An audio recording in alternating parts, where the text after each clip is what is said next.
Pat's podcast is called Success Ascent.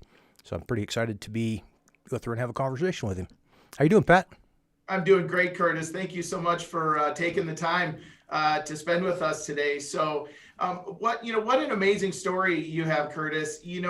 Entrepreneur, business owner, author. You just recently released a book titled "How to Be Successful and Think Like a Leader," and a number of other things I'd like to probe into. So our podcast and our listeners, our journey is about the journey of success, and clearly you've been on that journey.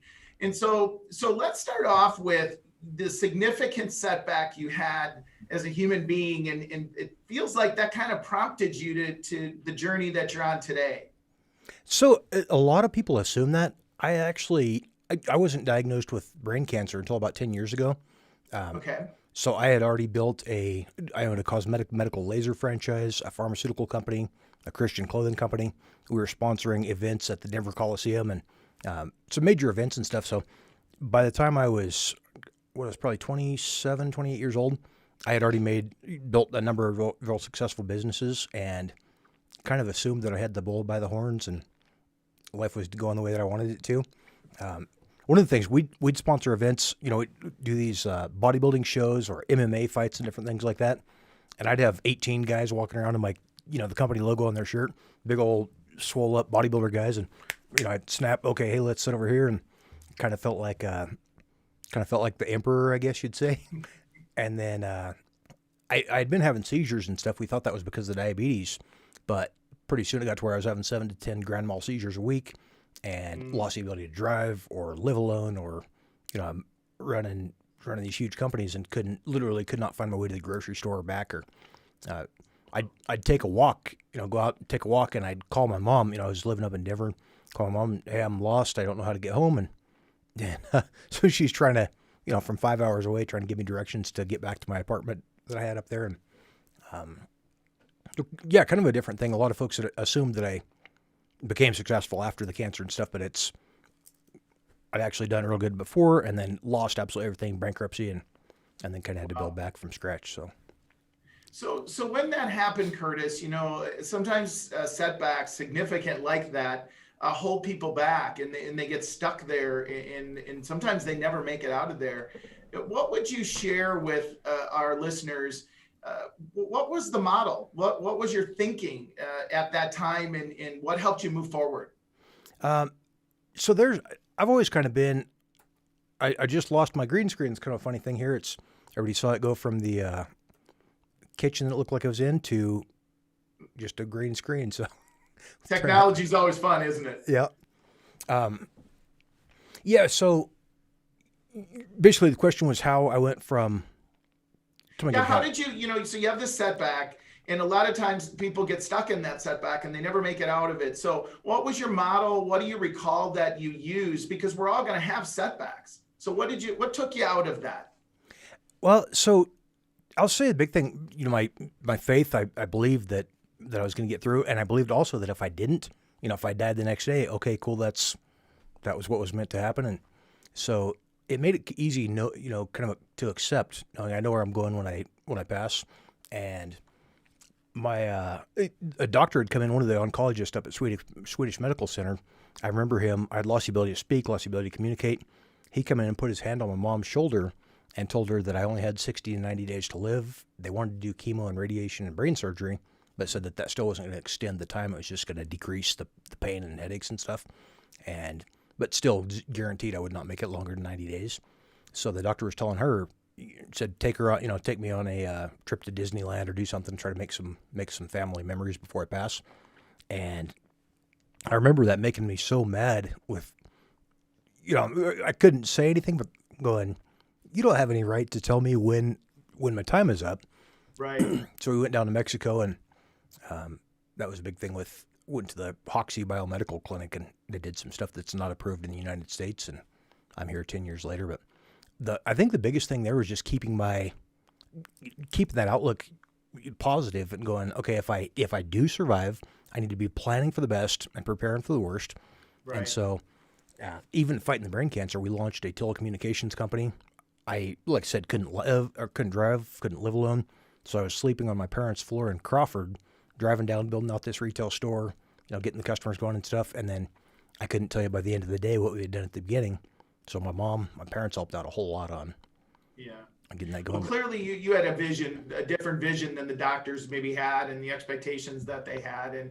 And that's a lot of times what takes people out is that different vision, that different story that they tell themselves. So, so I wanted to ask you a few things. First, let's talk about your new book. What's the premise of the book? I love the title. Thanks so much. The title actually changed. It was originally called Success, Survival, and Sacrifice, but Okay. as we went along, I talked with I was interviewing successful folks that have done just incredible things in their own businesses. Nathan Schulhoff, the guy that invented the MP3 player, he wrote a book called The Father of the MP3 Player. I got to interview Jeff Wobig, who is a extremely accomplished Navy SEAL Team 5, SEAL Team 7 sniper. Paul Watson, he's owns a local hospital here, and he's a very well-respected preacher. So I've interviewed all these different folks. Eric Payne of Venture Advocates, and he's a mergers and acquisition specialist. And then even another guy that was he had spent time in prison, had a kind of a train wreck of a life going into it, and then kind of turned his life around and figured out how to become very successful. And now he's generated multiple six-figure year businesses. And so I interviewed these different successful people going basically just for inspiration, motivation, and I interviewed them as blog posts. And as it went along, we ended up turning that into a book. And that's actually my fourth book here, How to Be Successful, Think Like a Leader. So I love it. I love it. A fun process. What's the biggest thing you've learned from writing the book? Like, what was the biggest thing, obviously the book is successful. What's the biggest thing you learned from writing it? That's a great question. I'd say basically how leaders look at life. So when I was building all those businesses by myself, I had, there'd be 20, 30 guys following me around wherever we went, taking care of different things. But those guys were not I don't want to say this wrong, but writing the book, I was able to surround myself with people who were making a lot more money, a whole lot more successful, had more years in business. And so I was able to learn a whole lot that I wasn't able to learn when I was the leader of the pack. So it's a really cool thing to be kind of coming from the bottom again, just absolutely broke, and trying to interview these multimillionaire guys that some of them, one of the guys on the podcast has sold over 2 million copies of one of his books. And here I am thinking I was good selling 700 or 800 copies in a day. So I love that. Yeah, it's been cool interviewing folks where you could really connect with folks that are just so far out of my financial, my income level and that kind of things, and learn how they did that so I can replicate the process and share that with our readers. Well, they say, leaders aren't born, right? I mean, and you have to go through the actual process and learn and make some mistakes. And that's how you improve your leadership skills. So one of the things that impressed me as I was, reviewing you and all the things that you've accomplished is you've built a brand, and you've got first in your Facebook group, Success, Motivation, and Inspiration, you have 308,000 members, 310 maybe. I checked this morning, and it might be 310 by the time we came to the podcast. And you talk about personal branding, and you've built massive audiences. So what have you done to do that? And what would you share with entrepreneurs, small to medium-sized business owners to do that? So that's actually the fifth book that I'm writing right now is about personal branding. Okay. You'll probably hear similar information. A lot of times when you ask them, it's got a massive brand, and you're trying to figure out how did they get, 1 million followers on Twitter or whatever. The biggest thing, unless you're doing black hat, just shady, buying, there's all kinds of tricky ways to do stuff. Or you're a Kardashian, or maybe, unless that's your deal. Yeah. There's but even you look at the top 10 influencers globally on Instagram, for example, and one of the major ones has a talk show. We're all familiar with her if I said the name, but they just did an audit, and 49% of her followers are guaranteed bot followers. So she's got millions and millions of followers, and 49% of them are now not even people who have ever even seen the content. Wow. So the biggest thing I would say, not that it's not okay to participate in, like sponsored advertising. We spend a lot of money building the groups and building the Facebook profile and different platforms there. But the biggest thing is just putting out regular, consistent content that's helping your customers or helping your target audience. So for me, I try to make that approximately 1 out of every 20 posts is where I'm actually asking for something in return. So I'll post 19 times. Here's this great life strategy. Here's interviewing somebody that's sharing a really insightful piece of wisdom that will help you make money or help you build your, whatever you're trying to do there. And then just on a very small percentage that I'm asking, hey, I've got this new book for free. And by the way, here's some added value. It retails at $14.95. Click this link here and it's $2.99. So just trying to always give more than you receive there seems like the best strategy. There's a whole bunch of different technical things that we do on the back end, but so what's been if you were to give advice to somebody on maybe your top source or your most effective source from a content perspective, is it YouTube, is it Facebook, is it all of them, is it Instagram? So I would say on that, there's a couple different tools that I've used originally. Knowem.com, KNOWEM, is one that I use to just claim multiple profiles. So okay. I've got 400 and some odd different profiles across different social networks. And when a new social network opens up, I would recommend claim your name on that as soon as you possibly can. So my handle is at @MCurtisMcCoy on all the profiles. But if you'll claim those profiles and then target which ones, there's no way you can create meaningful content on multiple, on 400 platforms 2 or 3 times a day. Right. So focus on where your target audience is at and how are you going to be able to provide the best information for them, and then really try to double down on those. Well, that's a nugget. I had no idea there was 400 places to put my profile, and so that I'm sure will be helpful to the folks that listen. So you talk about being an excellent conversationalist. Talk to us about that.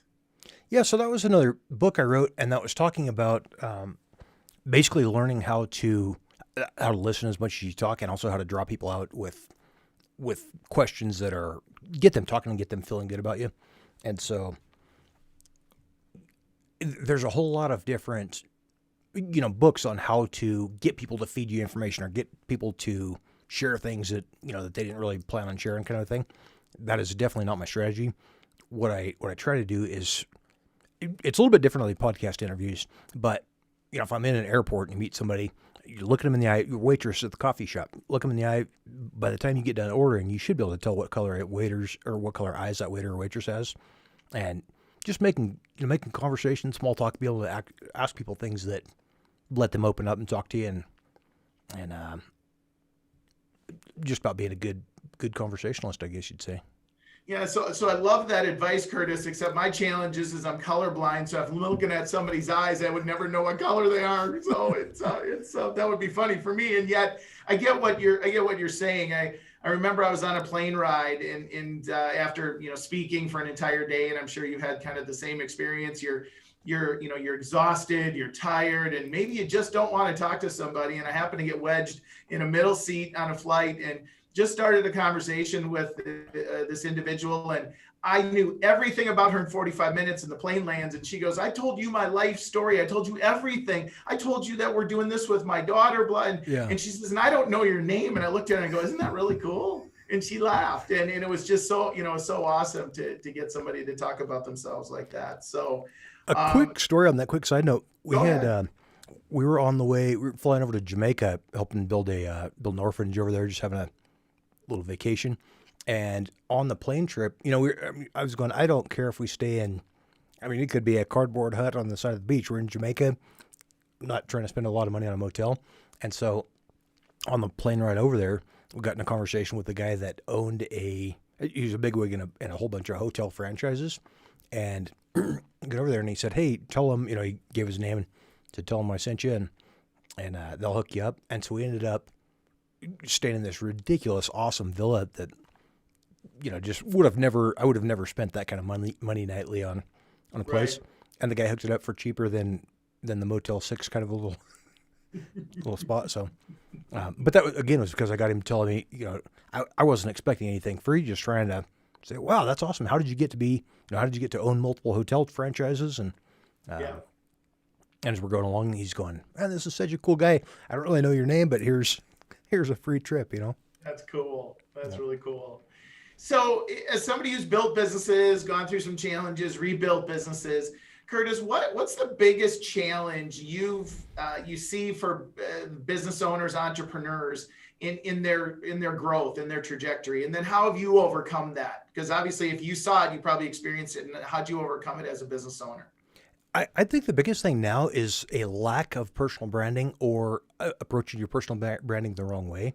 So, I mean, that could be, it's different for every business, but if you own say you own a beauty store, you're selling makeup or cosmetics or whatever, and you've got this profile, but then on your personal Facebook or Twitter or Instagram, you say it's on Facebook, and you get on there and posting about, the local fast food restaurant you went through and they, your burger was cold and they didn't salt your fries and whatever kind of thing. You see that stuff a lot of times. And that, you don't want that tied in at all to your business brand there. So biggest thing I'd say there is focus on building your brand with what you would want your grandma and your preacher and your potential customers to see. Yep. And you can kind of shape the way you want your brand to look rather than ending up on the front page of Google for something that you didn't want to be known for. So do you suggest then that, let's say, a real estate agent, that's a portion of our listeners, or an insurance agent or mortgage person, they all have their personal pages, and then they obviously should have a business page. So are you saying that their personal page should just really be personal and nothing about business, or clarify that if you would, because I'd love to hear it. Yeah, and I love the way you asked that. So if you have for example, I assume you've probably done this, but where you've got Pat Mancuso as your Facebook profile, where you get in, you talk to friends and family and right, high school classmates and stuff. But then you want to have also your Facebook page where it's facebook.com// Pat Mancuso, and you may have one / whatever your business name is. But having that profile where you can build your personal brand around, or Pat Mancuso is the brand that people are going, yeah, this guy has got 20,000 followers. He has got to be an expert. Maybe if they've never even heard of you, but when they see that page, they're going, this guy is, he's a professional. He's definitely on top of his game. And yeah, so I just say, try to kind of make sure you're intentional about what you're posting. And makes sense. Makes perfect sense. So I always like to ask our folks that we spend time with, what's the best advice you've ever been given? Business and or personal or both. What's the best advice you've ever been given? I have received so much great advice. I'm trying to think of probably the most recent that really changed my outlook. So I was running 3 retail stores, owned 80% of a nationwide cell phone company, telecommunications company, and working my guts out 6.5 days a week. And when I say 6 days, I mean 18-hour a day. Yeah. That was a full day. Living in the back of one of the retail stores, so we keep putting that money back into business and stuff. My parents lived in the back of one of my other retail stores, and just working so hard for years and years, and 250,000 customers a month on the internet, but had absolutely no time to enjoy life. And so the biggest thing, I met with she was actually a guest on the podcast, but she's kind of trying to think of the name. She basically is like a life coach, certified life coach. And so as we're talking, she's going, okay, so you're making, the goal is 6 figures a month. Now you're doing that. Now, why are you still working so hard? Like, well, because people need me to be building these businesses or whatever. So as we're talking, she's going, yeah, but are you happy in life? You're like, no, life sucks, but someday we chasing happiness here. So that what I got from her was, why don't you start pursuing happiness and take a half day off in the morning, go mountain bike ride or go do something fun. So that was the biggest thing for me, was to not be so ridiculously dedicated to spending every waking hour to business. And Okay. so, I mean, that literally changed my entire. I've closed all 3 retail stores. We're doing a lot more business online now, and Right. yeah, just So it makes, I mean, makes that's great advice, makes perfect sense. So I always like to flip that question upside down and ask guests, what's the worst advice you've ever been given? And did you listen to it and then realize it was bad advice, or did you realize it was bad advice and not listen to it? uh, I'm gonna kind of deviate from that question a bit. Anybody who's made a lot of money has received a whole bunch of bad advice, especially from people who are jealous that they're not in that position yet. Right. But I'd say here's something that could be great advice for somebody else. I had a customer offer I think it was an $85,000 investment he needed on a fish hatchery, and so he guaranteed that he could make me 150% guaranteed return. Wasn't going to put that in writing, but guaranteed for $85,000 he could get me 150% back. And Yep. so everything looked, he came in with a real short kind of a pro forma type of, P&L projections there. And he came in asking for this investment. I was going, man, if I had the time, if I had the next 6 months to study and learn about fish hatcheries and understand that, man, this guy is doing everything right. It sounded good, but Yes. I also understood that I don't know anything about fish hatcheries or anything about fish either, except for they taste good. And so, that was when I kind of had to figure out, don't take every opportunity that you're given. Right. An opportunity for you may not be an opportunity for me. So, I like that. The bad advice and yet great advice. So let's shift gears a little bit, Curtis. We're in a time right now. I mean, I'm in Minnesota, and our governor tonight is going to announce more close downs, and they're going to shut down the restaurants for only takeout, and you're going to have businesses that are going to struggle again. So you obviously own businesses. You talk with a lot of business owners. What are your thoughts? A, what's going to happen? B, how do you pivot? And any other thoughts around what we're going through right now? okay, so I'll try not to get political on this, but if you're a business owner that is, all these places around, you see nobody's dying of the flu or the cold anymore. All the Yeah. deaths are COVID. Yeah. But if you're a business owner who absolutely does not agree or believe in what's going on here, and you're going, man, this if I lock down my business again, I'm not only going to end up bankrupt, but I may end up ending my life because this is all I've got. Everybody's depending on Right. me. And so if you're in that position, if enough of us stand up for what we believe in, Right. I mean, you can't. All these rules are being made by, a handful of guys that can all fit into a single room. And so, if millions of Americans decided, hey, you know what, I don't know anybody that suffered from this, or if they did, it was the common cold and flu kind of thing. And so, I'd say stand up for what you believe in, and Yeah. don't be afraid to just go out and live life. And Well, it's an interesting perspective. My son, who went to culinary school, when we went the first shutdown, he was working at a highly successful restaurant, 7-figure a year profit, and in less than 3 months, after 5 years of blood, sweat, and tears, they're out of business. yeah, And that was the first wave, and that was when there was money there, and so yeah, it's interesting, and you're right, it's a conversation that we've got to have logically and not emotionally, and I think we're having a lot of emotional conversations yeah. right now, and that's too bad. Yeah. So, So again, not to make that political, but if you've got if you're in a position where so many more people, if you look at the suicide rates that have gone up, I mean, it's just Right. amazing how many people have wrapped their personal identity up in, I own Bob's Pizza Shack, and I've done that for years, and I don't know anything other than making the best pizza in town. And if that guy sets, if he has to be shut down again, there's a number of folks here locally, family, friends of friends who have decided that they weren't going to be able to pursue life anymore because their businesses were gone. So I don't know if you're in that situation. I can't make that decision for you, but if it's a matter of, if you're going against your belief of what you think is right for you and your family. Now, here's the other thing: if you believe that, if the COVID virus is something that you're really afraid about, and you think you need to wear a mask in your car when you're driving by yourself, and need to take a bike ride out in the open sun with, and be wearing your mask, do that. I'm not going to laugh at you or judge you or nothing. If you feel like that's what's making you safe, then do what makes you and your family safe. But that has to be able to go both ways.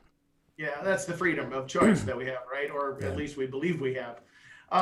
So Curtis, first of all, I mean, thank you so much for your time today. And so as we kind of end our conversation, I always look for one final thought and then one book recommendation, like a book that you're reading right now that you've recently read that has impacted you that you would suggest to other owners. So let's start with that one. Any books? Okay, so besides my book, just How to Be Successful, Think Like a Leader. Absolutely. That's that one, first off, if you want to read that book and you can't afford the $2.99 to get it, I mean, I have people I had a guy from Tanzania the other day, said he really wanted to read my book, did not have the money, but he felt like that would change his life. I'll send you a free copy. I'll pay the shipping and everything. Just, I don't expect anything in return. But also, the How to Win Friends and Influence People was one I've read probably 24 times over the years, and I've got a couple of copies that, the cover is shredded and pages are falling out. That's one I read as a young kid that really helped me get in that process. And also, whatever you're reading, and if you're in the real estate business, start looking up businesses on real estate. I mean, books on real estate. One of them, a friend of mine, H.J. Chamas, is a reader. I mean, is a author that's written a couple of really great real estate investing books. Okay. So whatever you Perfect. just start reading. I mean, you can't. You're not going to read anything that's going to damage you. So. Well, it was interesting. I had a gentleman on our podcast not too long ago, and he was comparing the Netflix consumption, and there's nothing wrong with that, right? Except the average during COVID has been 4 hours, and this individual has learned a skill to be able to read a book in an hour. So thereby, he has the ability to read 4 books in a day, and the knowledge and the success that he's had is amazing. He's written 40 books. And so right now is the best opportunity to be a learner so that you can come out on the other side and certainly maximize those opportunities. One of the cool things about writing a book like that is you can put together, if you do the work up front, you write a good quality book, have it edited. I mean, you can design your own cover, or you can, I did this last one on 99 Designs. It was like $2,000 for the top of the line. I had 385 people submit. I love it. Request and ended up with a really great book cover. But you do that work one time, and it generates a residual income for, as long as Amazon is in business, and you'll keep having that income. So yeah, that's a great. And they're not going anywhere, so I think we'll be good on that one. Yep. Yeah. And if they do, you upload it somewhere else. So there you go.